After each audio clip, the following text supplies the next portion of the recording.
From Hamilton's million-dollar scandals to his dark past that almost ruined his life, these are the things you didn't know about Lewis. And first up is how Hamilton reacts to losing a race. Earlier in his career, losing had a bad impact on his mental health. When asked about how much it upset him, Lewis revealed an insane amount. It was unhealthy. I remember after the race, I would just have the biggest headache.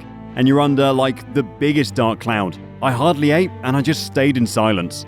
Damn, losing really depressed him. But whenever he's still feeling low, he can always use his exquisite car collection to feel better. Hamilton doesn't collect cars, only supercars. He has at least 15 vehicles in his collection, including a Pagani Zonda, McLaren F1, Shelby Cobra, and some Ferraris. But here's the catch, he doesn't drive any of them. That's right, Hamilton revealed that the climate and environmental impact is why he doesn't drive them anymore, as he's been working to reduce his carbon footprint. I don't drive any of the cars that I own anymore, I only drive my electric Mercedes EQC. But while Hamilton doesn't drive anymore, he still manages to get in trouble. Just a month after missing out on the World Championship in his rookie season, Hamilton was pulled over after he was caught traveling at 121 miles per hour in the north of France, and as such had his license suspended for a month. But that is nothing, because years later, he also got investigated for recording himself while riding a motorbike, which is strictly illegal in Melbourne. Another time, he even got fined and infuriated local road safety activists and an Australian lawmaker for doing burnouts in Melbourne. But fortunately, he just received a £288 fine for it.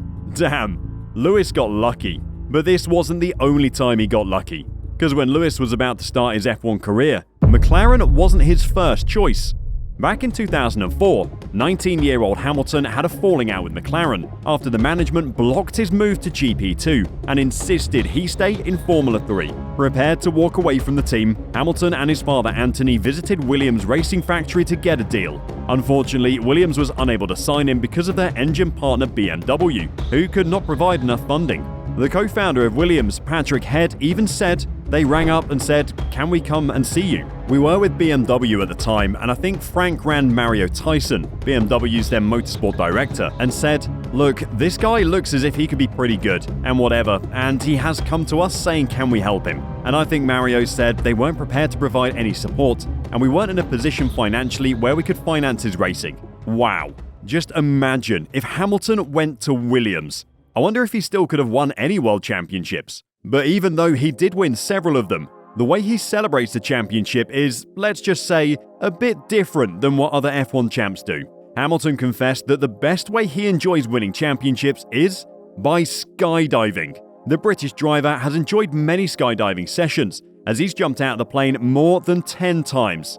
Well, now that's one way to celebrate. But while his championship celebrations are a bit different, he still has one thing in common with all other F1 drivers: his extravagant party life. Hamilton has been considered a playboy who has gotten caught with various models and female celebrities many times. With his multi-million-dollar salary and many endorsements, Hamilton is able to own many luxurious things. One of them being the 91.9-foot-long Sunseeker 90 yacht, which cost him $4 million back in 2009. The yacht is docked in Monaco and boasts some of the most luxurious features, including a swimming pool, barbecue area, full-size chef's kitchen, and cutting-edge entertainment system. He has entertained many models like Bella Hadid and Kendall Jenner on his yacht, and is no stranger to throwing lavish parties on it. But aside from his playboy lifestyle, Lewis is also known for gambling? That's right, ahead of the 2020 Turkish Grand Prix, Hamilton was seen playing poker in an online event for GG Poker.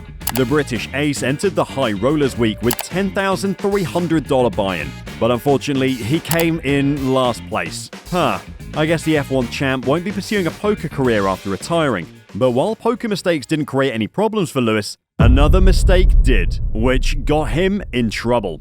On social media, Hamilton posted photos and videos of himself with threatened tigers. In one of the videos he recorded, a tiger was seen sneaking up on him and playing with him while nibbling his hat. This infuriated PETA when they saw it. The organization was so incensed by the F1 champ's behavior that they even released a pretty brutal statement. Seeing big cats used for photo ops promotes the idea that wild animals are here for human amusement and to do with as humans please, rather than to be left in peace in their own habitat. Ask any victim of a tiger or lion mauling, or the relatives of those who didn't survive one. They'll assure Lewis that cuddling exotic animals is a far more foolish move than tangling with Nico Rosberg. Damn! I guess we all know when Nico Rosberg comes into the picture, things get serious for Hamilton and his career.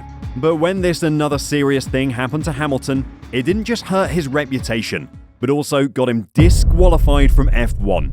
In his first title defense in 2009, Hamilton got involved in a big controversy. During the final laps in Melbourne, Hamilton passed Toyota driver Jarno Trulli during the late safety car period, as Trulli went off the road, which gave Hamilton all the chances to pass him and grab the third position. Then, in the next lap, Hamilton slowed down under the safety car to allow Trulli to reclaim third again. But after the race, Hamilton claimed that he had received no instruction to let Trulli pass, suggesting that the Italian driver had passed him illegally. Because of this, Trulli, who came in third, was given a 25-second time penalty and was dropped to 12th place.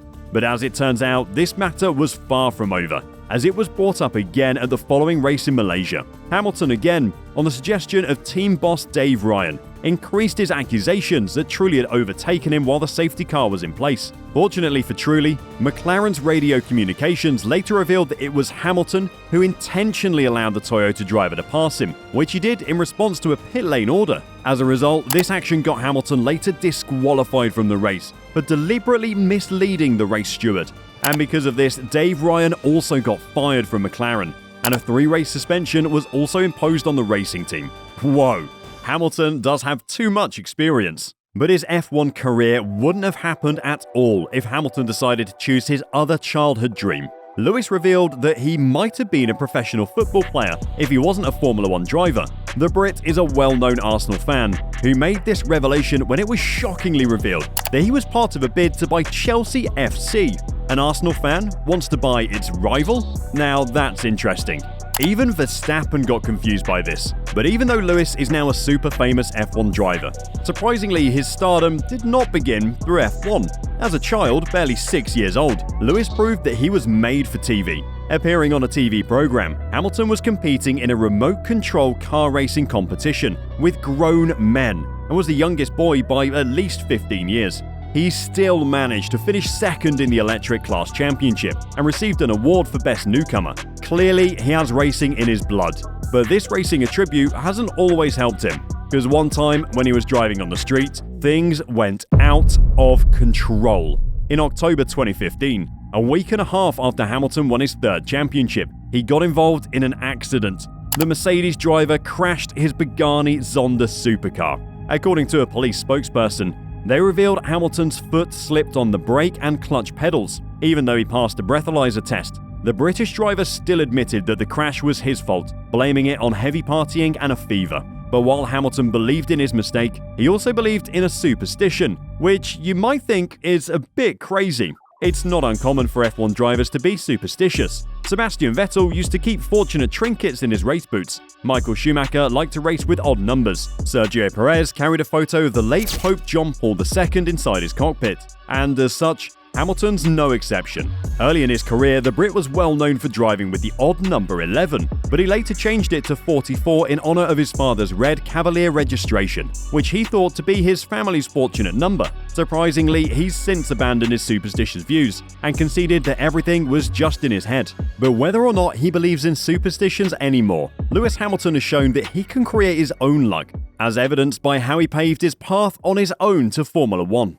At age 10, Hamilton had already set a record for the youngest driver to win the British Cadet Karting Championship in 1995. This earned him an invitation to the Autosport Awards presentation, which ultimately changed his life. Before he attended this event, young Lewis already made up his mind to race for McLaren upon seeing Ayrton Senna's "Racing is in My Blood" video nearly every day, as it featured his favourite driver and the car he thought looked the best. And so, at the ceremony, he walked up alone to McLaren's then boss Ron Dennis to make his own luck. So my dad goes, "That's Ron Dennis over there. He's the boss of McLaren that makes those cars that you love." So literally, before my dad had finished explaining to me about Ron Dennis, I went over to him straight away. I tapped him on the side and I said, "Hi, I'm Lewis Hamilton, and I've just won the British Karting Championship, and one day I want to be Formula 1 World Champion in your car." And after that, Ron Dennis wrote in Hamilton's autograph book saying, "Phone me in 9 years, we'll sort something out." Fortunately for Hamilton, he did not need 9 years,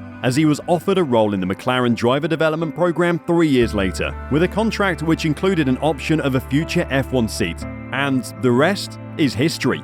Because of the history he's created, Hamilton has received the honor of a knighthood. Sir Lewis Hamilton joined the ranks of Jackie Stewart, Sterling Moss and Jack Brabham, as only the fourth Formula One driver to receive this honor. But even if Hamilton has accomplished so much in his life, he's still hungry for more, just like every other F1 driver. And because of this, F1 drivers sometimes go above and beyond to force a rule change, which are solely for their benefits. One F1 driver forced it as his opponent had an unfair advantage. Another driver forced a rule change which became such a huge deal that it's even changed F1's future forever. But who are these drivers? And what changes did they enforce? And more importantly, why? I know you want to hear more about this, so just click the video right here.